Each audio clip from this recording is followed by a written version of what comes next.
Bonjour la team, c'est Passion Auto 974. Donc aujourd'hui je suis avec Romain. Salut. Donc ça fait un an que j'attends ça. Donc ça fait un an que tu as la voiture, c'est ça? Déjà un an. Donc décembre 2024. Et ça fait quelques semaines que la voiture est arrivée. Et donc voilà, on est là. Donc on est à Notre-Dame et on va vous la présenter. On va voir sur la route ce que ça donne, le ressenti que Romain il a. Le tracteur qui passait juste avant nous, il a mis la terre partout. Donc déjà Romain, si tu peux te présenter un petit peu rapidement pour les gens qui ne te connaissent pas, ton parcours avec Rallye Jeune, etc. Ok. Moi je suis Bazar Romain, j'ai 26 ans et je suis passionné d'automobile depuis le plus jeune âge. Donc tout ce qui est circuit, rallye, etc. Voilà, depuis tout petit, je suis complètement fan. Que dire d'autre après, voilà, j'ai gagné 2 fois Rallye Jeune, enfin j'ai été lauréat 2 fois Rallye Jeune à La Réunion. Parti défendre les couleurs de La Réunion en métropole. Donc ouais, ça fait partie aussi d'un petit parcours automobile, petit mais bon, c'est toujours sympa. Et c'était quoi la voiture que tu avais avant? Enfin, quelles sont les voitures que tu as eues à peu près avant? Alors pour commencer, quand j'ai eu mon permis, j'ai eu une petite 208 utilitaire, 2 places, 75 chevaux, c'était vraiment pour faire la main, c'était vraiment top.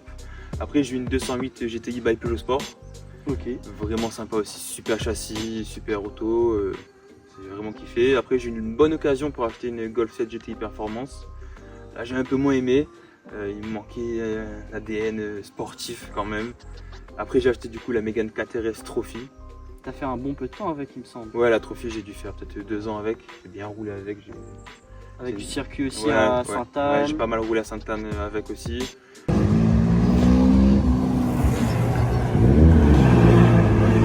Ouais, je me suis régalé, franchement. Vraiment top comme voiture. Et après, je me suis dit, je la vends et j'achète une Alpine. Et du coup, après, j'ai quand même galéré pour trouver un bon de commande pour pouvoir en commander une. C'est vrai qu'avec les joints de carbone, c'était un peu compliqué d'en acheter. Ça a pris du temps. La voiture, je l'ai commandée en juillet 2023, livrée en décembre 2024. Et là, un an après, elle arrive ici. Et alors, est-ce que tu es content de ton achat? Mais franchement, je regrette pas du tout.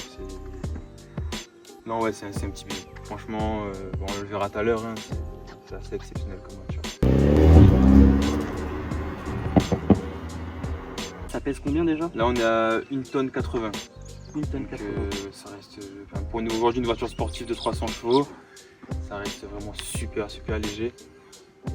C'est ce qui fait parce que du coup on n'a pas énormément de puissance, on n'a entre guillemets que 300 chevaux. Ouais, c'est ça. Mais le rapport poids-puissance c'est quand même assez exceptionnel. Parce que je sais pas si tu as déjà eu ces remarques, mais par exemple moi j'aime beaucoup cette voiture. Ouais. Et tu as des gens qui sont mitigés, qui disent oui pourquoi pas prendre une Porsche à la place. Ils disent oui le moteur etc, c'est pas un flat 6, c'est pas un moteur qui est c'est un moteur Renault. Après, alors tu sais ce que je réponds? Je dis généralement, alors oui niveau moteur on peut rien dire, un flat 6 ça reste une mélodie assez exceptionnelle. Mais après quand tu vas chez Porsche pour faire changer tes freins, voilà. Quand tu vas faire la révision moteur, et ben c'est pas le même budget. Et même au niveau de l'achat, hein, pour avoir quelque chose entre guillemets aussi performant chez Porsche, il faut mettre quasiment le double au niveau du prix. Alors au niveau de la qualité à l'intérieur, on verra après, mais c'est sûr, bien sûr, c'est pas une Porsche. Oui, c'est sobre, il y a des éléments qui restent, qui ont été repris avec c'est ça, ce qui a déjà été fait. Il y a des petits commodos de Renault Clio, enfin voilà, c'est des petits détails comme ça. Mais après, est-ce que quand on achète une voiture comme ça, on regarde vraiment cet aspect-là? Moi, je vois mon cas personnel, je regarde vraiment le plaisir de conduite, la performance et le sourire que la voiture donne. Un petit commodo, c'est derrière le volant et voilà, on le voit pas. Donc en gros, si vous n'aimez pas cette voiture, il faut l'essayer. Apparemment, il y a plein de propriétaires de Porsche qui ont eu l'occasion d'essayer la 110, que ce soit la 110S ou la 110R, et qui ont eu un coup de cœur et qui sont passés chez Alpine. Donc ça montre que la voiture elle a du potentiel et qu'il faut vraiment, en fait, faut connaître la voiture pour. Non, faut vraiment l'essayer parce que y a beaucoup de gens qui disent oui, ma voiture c'est un karting, mais honnêtement, pour faire un meilleur kart que ça, faut y aller. Faut y aller parce que quand on voit même une GT4, ça pèse quand même 300-400 kg plus que ça. Alors certes, on a 200 chevaux de plus, mais bon, Le poids, on voit en vitesse de passage en courbe, ça reste impressionnant. Le freinage aussi. Bah écoute, on va voir un peu la voiture, donc niveau esthétique. Déjà, est-ce que tu connais la couleur exacte? C'est un blanc irisé. Ok. Ouais, c'est une option. Blanc irisé, et c'est madame qui a choisi la couleur. À la base, je la voulais orange. Et c'est elle qui a choisi cette couleur-là. C'est vrai qu'elle a des reflets Un petit pailletés. peu bleuté. Ouais, bleuté. En fait, c'est un Je blanc sais pas si on nacré. verra à la caméra, Ouais, mais c'est bleuté. Et des fois, en fonction du soleil, il y a aussi des reflets roses dedans. C'est super sympa. ok. Et ouais, non, ça donne un cachet. Et de nuit, ça rend un peu préparé. Ça rend bien aussi. Ouais, dès qu'il y a un petit peu de lumière, il y a les paillettes qui sortent. Ok. Et donc, si je dis pas de bêtises, c'est la seule de l'île qui a les jantes en carbone. C'est ça. C'est la seule A110R. C'est pas une R Turini, c'est une A110R. Après, pour remettre les choses au clair, est-ce que tu peux nous dire la différence entre la 110R et la 110 Turini? Parce que est-ce que la différence au final c'est juste les jantes? C'est juste les jantes. C'est juste les jantes. C'est juste les jantes. En fait, ce qui se passe, c'est que Alpine, à la base, ils ont sorti la 110R, donc celle-ci, et ils ont eu des problèmes à la fabrication des jantes. L'usine n'arrivait pas assez à produire, À suivre à la suivre production. la cadence. Donc, pour faire sortir les châssis, ils ont mis les jantes alu de la 110S dessus, et ils l'ont appelé la 110R Turini. Et Ok. donc, c'est vrai qu'à la base, cette voiture, elle était quand même prévue pour monter avec ces roues carbone là. Donc voilà, on va pas dire qu'il y a une vraie et une fausse, parce que ça reste toujours une A110R. Oui, ça reste hein. toujours une A110R. Moi-même, les jantes, voilà, là elles sont ici, mais quand je roule tous les jours, je mets des petites jantes en aluminium parce qu'au prix de la jante. Alors, le prix d'une jante? Alors, je me suis renseigné chez Renault Réunion, apparemment, ce sera 5 500 € hors taxe. La roue. Une jante. Une jante. Ouais. Arrière, Ok. en tout cas, l'avant, je sais pas, mais l'arrière, c'est 5 500 € hors taxe. Ça veut dire qu'il y a 11 000 € de jantes sur le train arrière. Ouais. Et, Les gars, 20 11 000 €. 22 000 € de roue sur la voiture. Sur la voiture. C'est ça. Ça fait beaucoup là, non? Et c'est vrai qu'on n'a pas envie de taper un nid de poule, surtout à la Réunion, un Dodane. Ouais, c'est ça. Mais bon, après, c'est vrai que des jantes en carbone, c'est quand même assez rare. Hein.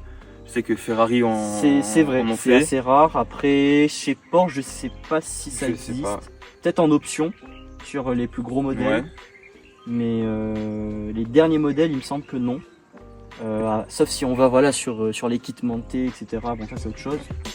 Mais en tout cas, oui, c'est l'une des seules voitures qui a les jantes en carbone d'origine. Oui, d'origine, ouais. Et, Là, de toute façon, la voiture est entièrement d'origine. Hein.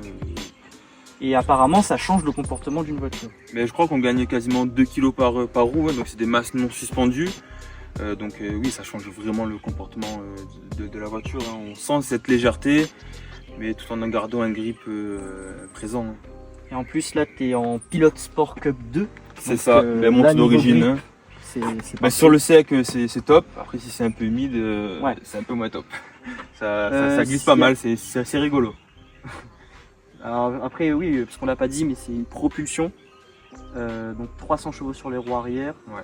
Et est-ce que sur circuit, en métropole, parce que oui, on l'a pas dit, mais quand tu avais la voiture en métropole, tu as pu faire beaucoup de circuits. C'est beaucoup. Alors, à chaque fois que je partais là-bas, j'essayais de trouver un petit track day à droite à gauche pour pouvoir m'amuser. Donc, oui, non, c'est fait pour aussi. Hein. Donc, j'ai pu rouler un peu sur le circuit Paul Ricard, un petit circuit du sud de la France. Il y a eu la F1 dessus, etc. Donc, ouais, super sympa. Après, sur le circuit du Var, Donc je pense plus que- technique. Ouais, plus petit, plus technique. J'ai préféré le circuit du Var. On a plus cette impression de vitesse. C'est plus technique et je préfère ça. Ouais.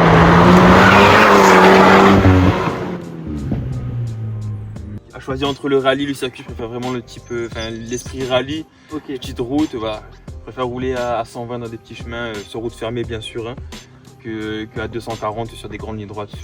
C'est pas les mêmes sensations parce Non, que ça a rien à il voir. m'a expliqué sur circuit comme le Paul Ricard. Ouais, Donc tu m'as dit c'est très large. c'est très T'as large. des grosses pointes de vitesse, t'as des gros freinages, mais t'as pas cet effet de vitesse parce que c'est justement par rapport à la largeur du circuit. Mais la route, la piste doit faire peut-être 30 mètres de large, t'as peut-être 50 mètres à droite, 50 mètres à gauche. Et à un moment donné, t'as rien qui défile à côté. Donc c'est... Après ça reste quand même technique. Ah oui, après c'est technique, bien sûr, il faut travailler les freinages, il faut travailler les trajectoires et tout. Mais oui, après, je préfère m'amuser sur des petites routes que sur des grands circuits. Et après pour rigoler un petit peu, est-ce que tu pourrais citer quelques voitures que tu as pu bien jouer avec sur circuit, que tu arrivais à tenir? Après, ça va dépendre du pilote Oui, aussi. Hein, c'est bien vrai, sûr, ça va hein, dépendre du Mais ouais, après, des Porsche, hein, vois par exemple, il y avait quelqu'un en GT3 devant moi. Chaque ligne droite, il me traçait. Avec la puissance. C'est ça, mais au freinage, lui freinait au panneau des 200 mètres, moi je freinais à 150 mètres, donc rien que là je remontais sur lui. Et dans la courbe, je remontais sur lui, mais bon, dès qu'il remettait les gaz, donc oui, après c'est vrai que voilà, la concurrence, ça reste vraiment des Porsche. Après il y a des Lotus. Alors Lotus, je connais pas trop les modèles. Je sais que c'est un peu le même état d'esprit qu'Alpine, c'est des voitures assez légères. Exige, Evora. Ouais, je sais pas, mais je sais qu'il y en avait quelques-unes qui marchaient plutôt très bien. Après, je suis incapable de dire. Je pense que Lotus, c'est plus dans l'esprit pour comparer avec celle-là. Mais alors, tu m'as parlé d'une anecdote tout à l'heure sur Alpine, j'en ai une autre pour toi. Après la voiture. Bon, la voiture est passée. La suite de l'anecdote. Donc, donc Alpine, quand ils ont voulu ressortir la 110, donc dans les années 2015, ils se sont beaucoup inspirés de la Lotus. Ok. Ils ont acheté, je pense, je sais pas quel modèle de Lotus, hein, mais dans les bureaux de développement d'Alpine, il y avait des Lotus, il y avait des Porsche. Donc ils se sont inspirés aussi de ce qui était fait par les autres marques pour développer cette voiture-là. Donc je pense que dans cette nouvelle Alpine, il y a l'esprit Lotus. Il y a un petit peu d'esprit Lotus quelque part dedans. Après, je ne connais pas assez bien Lotus pour te dire qu'est-ce qu'ils ont repris ou quoi, mais je sais qu'ils se sont inspirés aussi de la Lotus pour faire l'Alpine. C'est l'esprit d'avoir une voiture légère qui est faite pour les routes sinueuses. C'est ça. Puisque au final, là c'est remonté très loin.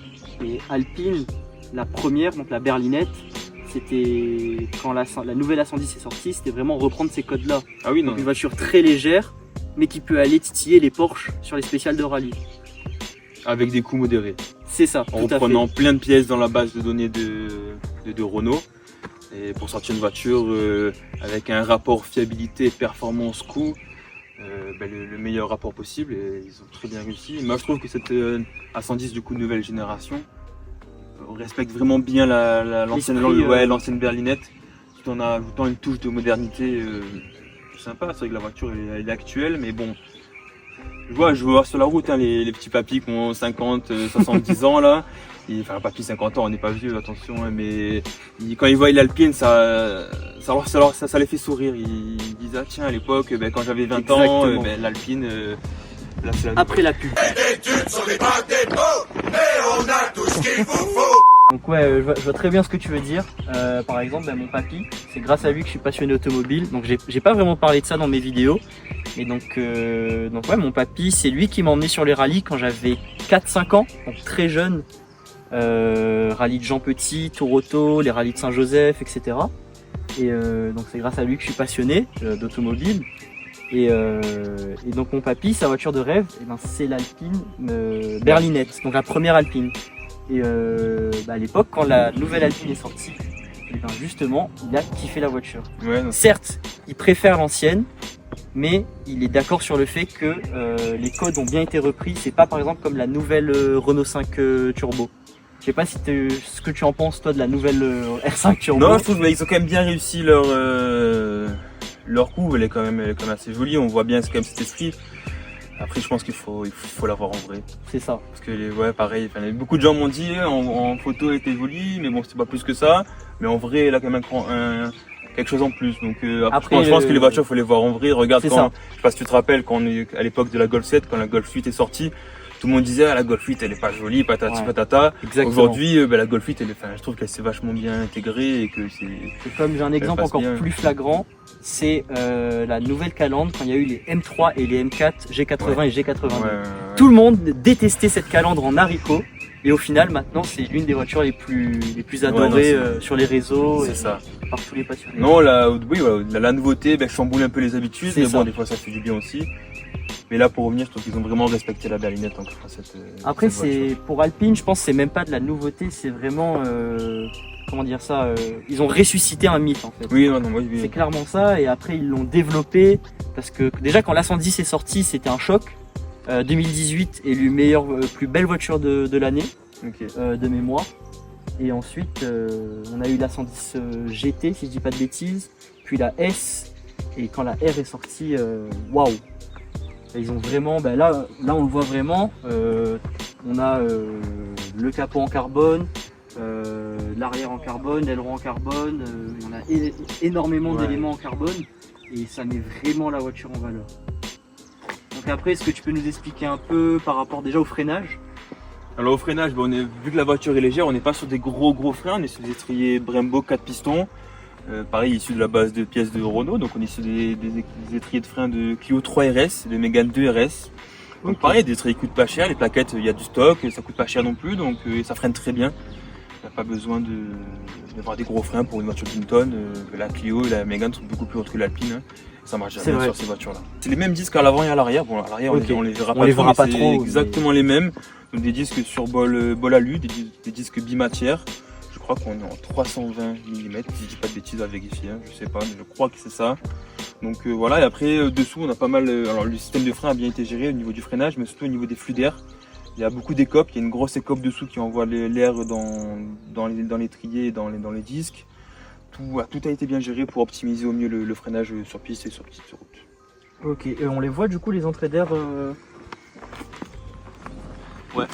Tu peux en vidéo ça sera compliqué. Ouais, on me fera peut-être une petite photo au montage. Mais oui, non, on voit vraiment bien. En tout cas c'est vrai qu'elle a... Bon, c'est pas l'aéro des Porsche, etc. Mais il y a vraiment quand même eu un gros travail d'aéro. Déjà on le voit sur la façade avant avec le capot et puis la jupe latérale. C'est vrai qu'il y a eu un gros travail en soufflerie fait. Alpine, ils avaient la soufflerie par rapport à la Formule 1. À la Formule 1. Donc ils s'en ont servi pour travailler sur l'Alpine. Il y a un gros travail de fait en soufflerie. Tout ce qui a été fait, alors bien sûr c'est pour l'esthétique aussi, hein, mais ça a vraiment... Mais c'est pensé performance. Ouais, c'est pensé performance, vraiment. On voit, Et puis ici on voit c'est pour le moteur. Ouais, alors, le moteur ici tu as l'entrée d'air de l'admission, Ok. et de l'autre côté c'est pour refroidir le moteur. En fait les flux d'air du moteur, l'air arrive par le haut, avec des ventilateurs ici aussi, et ça ressort à l'arrière en suivant la ligne d'échappement sur le côté. Ok.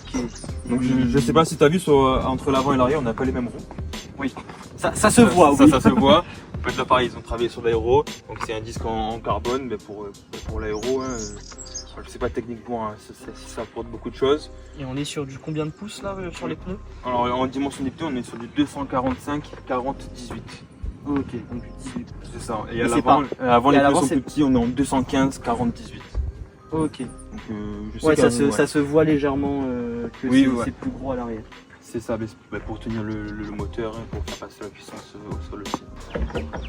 Alors Voilà. les gars, c'est impressionnant. Je sais pas, c'est le turbo qui est ici. Oui, c'est ça, il est un peu chauffé déjà. Ouais, ça se voit. La voiture a 4000 km, mais c'est un petit peu rouge. Mais oui, non, mais après, quand on roule un peu là, tout la descente de turbo devient rouge jusqu'à la sortie. Ça devient rouge, ça fait des flammes et tout. Ah, j'ai vu les flammes, elles sont un peu bleu-violet, c'est super beau. C'est ça, ou lâcher de gaz, ça fait des petites flammes. Sinon après, voilà, entièrement d'origine. Après, c'est un moteur Renault, hein, c'est toujours le bordel dedans, il y a des fils qui vont partout, on comprend pas grand chose. Je suis pas pressé de changer les bougies dessus parce qu'elles sont cachées loin là-bas, faut tout démonter faut pour y tout- accéder, ouais, c'est un bordel pas possible. Mais voilà, c'est le même moteur que la Mégane 4RS du coup, Ok. donc 1,8 litre 300 chevaux. Et chose que je savais pas, moi je pensais que Renault avait développé le moteur de la Mégane 4RS pour la Mégane 4RS. En fait non, c'est Alpine qui a développé ce moteur là et qui l'ont après introduit dans la Mégane 4RS. Mégane. Ouais. Je pensais que c'était l'inverse, et ben non, c'est dans ce sens-là, parce que quand on regarde, l'Alpine est sortie avant la Mégane 4RS. Ok. Donc, Et voilà. donc là, on voit bien toute Voilà cet tout le élément tout le carbone, carbone. avec une petite plaque très jolie. C'est ça. Il y a le nombre d'exemplaires ou pas? Non, là-dessus, il y a juste un numéro de série, on dirait. Parce que est-ce que là, la 110L, est-ce que tu sais, il y en a combien? Alors, c'est pas une série qui est limitée, mais Ok. c'est une série qui est numérotée. Ok. Enfin, si tu captes la petite Ouais, je différence, vois. ça veut dire qu'il est numérote, mais ils savent pas combien il y en Bah, c'est aura. un peu, si je dis pas de conneries, comme la GT3 RS. Sûrement. Parce je que sais la pas. GT3 RS, ça fait longtemps qu'elle est sortie quand même, Ouais. et c'est pas vraiment une série limitée, on peut en acheter, mais c'est juste que c'est sur commande, mais elle est numérotée. Ok, ben voilà, c'est pareil. Après, voilà, c'est quand même limité par la production. Ils n'en produisent pas énormément non plus. Mais après, ça s'est bien vendu, je trouve. Les Pour, R, ouais, les non, ça, R, ça, c'est bien vendu. ça s'est Il y bien a beaucoup vendu. il y a beaucoup de R Turini qui ont été vendus. Des R carbone, je sais pas, enfin, je connais pas les chiffres. Bah, à la Réunion, en tout cas, bah, c'est la seule. Ouais. Ensuite, une Turini, il y en a une bleue. même config mais avec les jantes Turini en bleu. Ouais. Et ensuite il y en a une, je sais pas si tu as vu, j'ai eu l'occasion de filmer, donc là j'étais très content parce que j'étais le premier à filmer cette voiture et elle sort très rarement, elle est sortie que 3 ou 4 fois. C'est une Air Turini mais avec un bleu mat Ouais. et l'intérieur Alcantara bleu. Ouais. Et ça franchement ça C'est change vraiment tout. joli. Parce que l'intérieur déjà, on va le voir dans un instant, l'intérieur c'est très beau avec c'est les sabeltes etc. Mais quand même les touches de couleur c'est magnifique. Et j'ai vu aussi il y a la 110R Ultime, si je dis pas de bêtises. C'est ça la ultime. Et là c'est un autre step. Déjà on est sur du Ouais. 350 000 € je crois. C'est ça. Mais il y a eu un gros travail niveau esthétique, surtout intérieur. On a du cuir, on a de l'Alcantara de couleur. Il y a Les suspensions aussi, au niveau du châssis, il y a beaucoup de choses qui ont été revues. Bon, après, est-ce que ça vaut plus de 200 000 € en plus? C'est la question. Après, je pense que c'est pareil, il faut voir en vrai. Faut voir. Après, ça dépend de la clientèle aussi. J'aime beaucoup Alpine, mais à ce prix-là, je prends une Porsche. Ça se comprend. Ah ouais, carrément. Voilà. Non, voilà, c'est un petit moteur, il y a quand même de la place dedans. J'ai pas prévu de faire des prépas ou quoi, mais il y a de la place. Je sais pas ce qu'il est possible de faire. Après, il y a le préparateur là, comme Ravage. Et Ouais. après, ça, c'est un autre niveau aussi. Ils font du touche à tout, que ce soit la carrosserie, les jantes. Les moteurs aussi font de la prépa et ça peut aller très très loin. Les Ravages, apparemment, c'est. Ouais, c'est sympa. Après, moi, je connais bien MP Rizzo. C'est un préparateur voilà, qui prépare plusieurs voitures, mais dont les Alpines, qui fait énormément de pièces performance pour les Alpines. Des ventilateurs, des échangeurs, des refroidisseurs d'huile de boîte, huile moteur. Ils font vraiment plein de pièces. Et ils font des jolies. Ouais, c'est sympa, c'est vraiment des jolies pièces. Ils font des jantes aussi, des jantes Ok. forgées super sympas. Donc, Après, est-ce que tu penses qu'elle manque en puissance? Ou alors, est-ce que tu penses que c'est parfaitement dosé je pense, alors il manquerait peut-être un petit peu. Mais aujourd'hui, avant d'exploiter les 300 chevaux, il faut vraiment y aller. Ouais. Non, la voiture est bien équilibrée comme ça. Après, peut-être trop de puissance, ça peut être une voiture qui glisse beaucoup, donc moins perte d'adhérence, moins performant du coup. C'est un juste milieu à trouver. Je pense que là, le juste milieu comme ça, il est bien. Ok. Bon, on va passer à l'intérieur. La séquence qui suit est réalisée par un professionnel. N'essayez en aucun cas de la reproduire. Il faut démarrer la voiture. Donc là, on passe à l'intérieur. Je vois qu'elle est dans un état clinique. Tu m'as dit 4000 km pour un ça. an. Et franchement, bravo parce que vous avez pas l'odeur, mais ça sent le neuf. Non, il faut dire bravo à mes deux amis, Clem Scarwash et Dr Detailing, qui lavent la voiture très régulièrement. Et la voiture, du coup, elle est super bien entretenue, elle est nickel. Et ça sent encore le neuf, c'est chouette, au bout d'un an. Donc voilà, là déjà la première chose qu'on voit, c'est ces baquets en carbone. Ouais, non, ils sont sympas. Et surtout, ils sont, malgré les apparences, ils sont vachement confortables. On est bien assis dedans, on peut faire, alors, je ne ferai pas 5 heures de route avec, hein. Mais non, on est bien dedans. Ouais. Et donc les sabeltes, ça maintient bien. Les harnais? Ouais. Ouais, non, pareil, les harnais, c'est issu de la compétition, hein, c'est des harnais 6 points. On est très bien tenu dedans. Non, il n'y a pas de souci. Après, c'est un peu embêtant des fois au quotidien, si on est vraiment bien bloqué. Pour faire les angles morts, etc., ça peut être un peu contraignant, mais bon, c'est pas une voiture qu'on utilise pour tous les jours non plus. Donc voilà, donc là de ce côté-là, on voit un petit peu mieux. Niveau passager, on a cette petite plaque là pour bien être calé, pour pas trop bouger. C'est ça, exactement. Et le siège est fixe, on peut pas l'avancer, le reculer. Et il est fixe. Et on peut juste le baisser, mais bon, faut tout dévisser. C'est sur des rails comme les voitures de course, hein. Ça peut se régler, mais bon, ça prend du temps et c'est assez compliqué. Sinon après à l'intérieur, voilà, tout le tableau de bord en Alcantara. Après bon, on a ce petit écran issu pareil de la base de pièces de Renault. Pareil pour le bloc de gestion de clim. on retrouve des pièces. Après tu m'as dit il y a ça qui est pratique, parce que je disais par rapport au Porsche c'est costaud, c'est long, mais tu m'as dit quand t'es dans les baquets, c'est quel verbe déjà? Harnaché. Quand on est harnaché. Ben oui, c'est vrai, parce que du coup, quand on est complètement bloqué, donc là, ça rajoute un petit 10 cm pour pouvoir fermer la porte. Et si jamais la porte est encore trop ouverte, il faut se détacher et tout recommencer après. Donc voilà, pareil, après des petits détails, de l'Alcantara, bien sûr le petit rappel français, évidemment. Le petit drapeau français.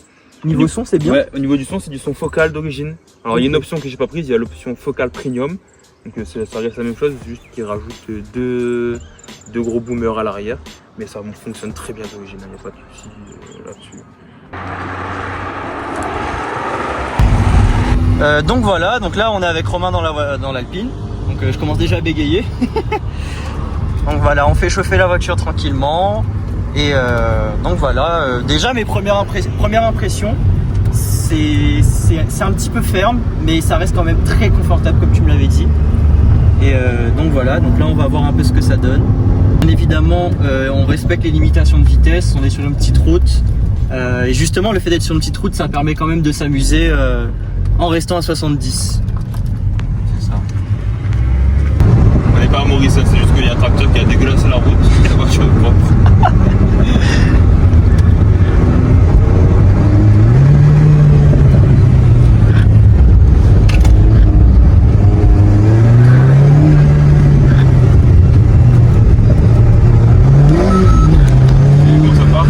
Ouais.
Voilà les gars, on entend bien, ça fait des petits retours, il y a un chouette bruit d'admission, c'est super. Il y a mis des à-coups. Je sais pas si ça se ressentira dans la caméra, je pense pas avec la stabilisation iPhone. Mais allez. Droite, mais... Allez, c'est parti.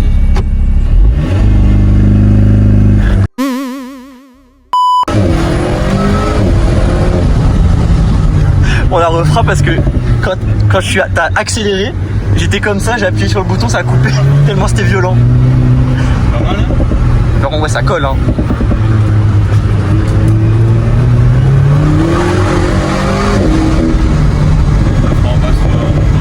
Ça marche.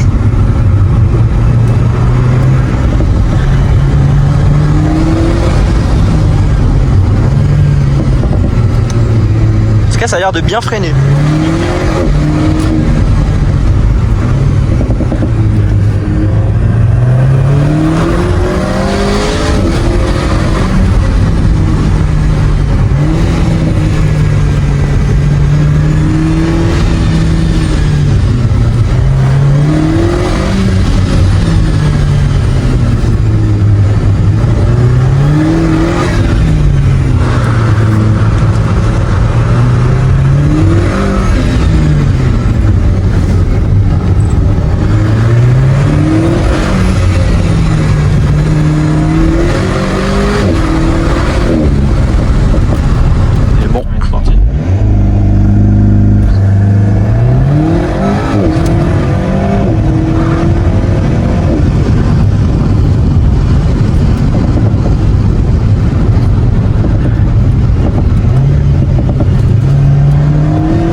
ça marche hein.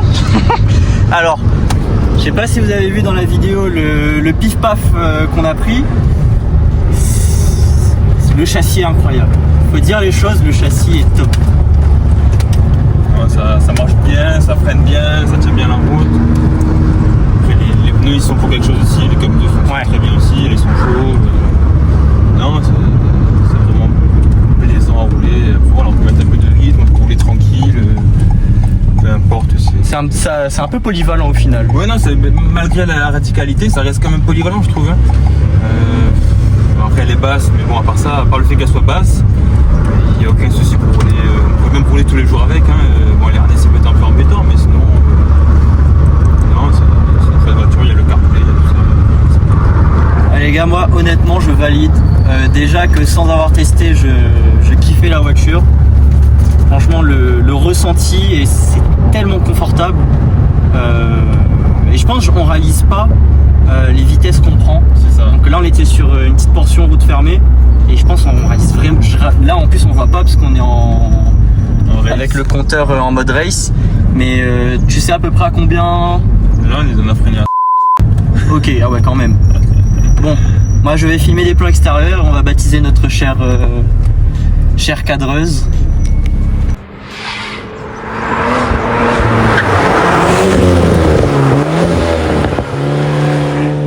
Bon les amis, c'est comme ça qu'on termine cette vidéo. Bon, franchement Romain, bah merci. Et merci à toi, mais franchement merci. Hein. C'était un plaisir. C'était un plaisir partagé. Et puis je vais vous dire honnêtement, bon, mon ressenti sur la voiture. Esthétiquement, il n'y a rien à dire. Elle est magnifique. La couleur, ça fait bien ressortir les éléments carbone. Et puis sinon, niveau ressenti en passager, c'est une voiture qui a, comment dire ça, qui marche énormément, mais qui est très confortable. C'est-à-dire que quand on est en passager, on n'a pas l'impression qu'on a une telle vitesse dans les courbes, etc. Donc c'est très plaisant. Comme Romain, tu m'as dit, c'est une voiture que tu peux très bien rouler au quotidien, même si bon, il y a le petit inconvénient des baquets, des harnais, etc. Mais tu m'as dit, c'est une voiture Mais qui est quand même polyvalente malgré qu'elle soit quand même radicale. Ouais. Bon bah écoute, petite question de la fin. Est-ce qu'il y a une voiture, toi, qui te ferait rêver, qui est au-dessus? Très bonne question. Je me la suis posée il y a pas longtemps. Si jamais je devrais revendre celle-là et acheter une autre. Je pense qu'après ça partirait sur du Porsche. Petite GT3 RS, mais bon, après c'est quand même, c'est vraiment un step au-dessus. Hein. Après, c'est un autre monde encore. faut rêver. Et... C'est ça, après bien sûr faut rêver. Après il y a tout ce qui est McLaren aussi. C'est sympa aussi, ça se défend bien sur les petits chemins. Donc ouais non, écoute, ouais dans ce genre de voiture là. Bah écoute, espérons. On croise les doigts. On croise les doigts, ouais. Bon les amis, n'hésitez pas à vous abonner, à liker la vidéo et on se retrouve pour une prochaine vidéo.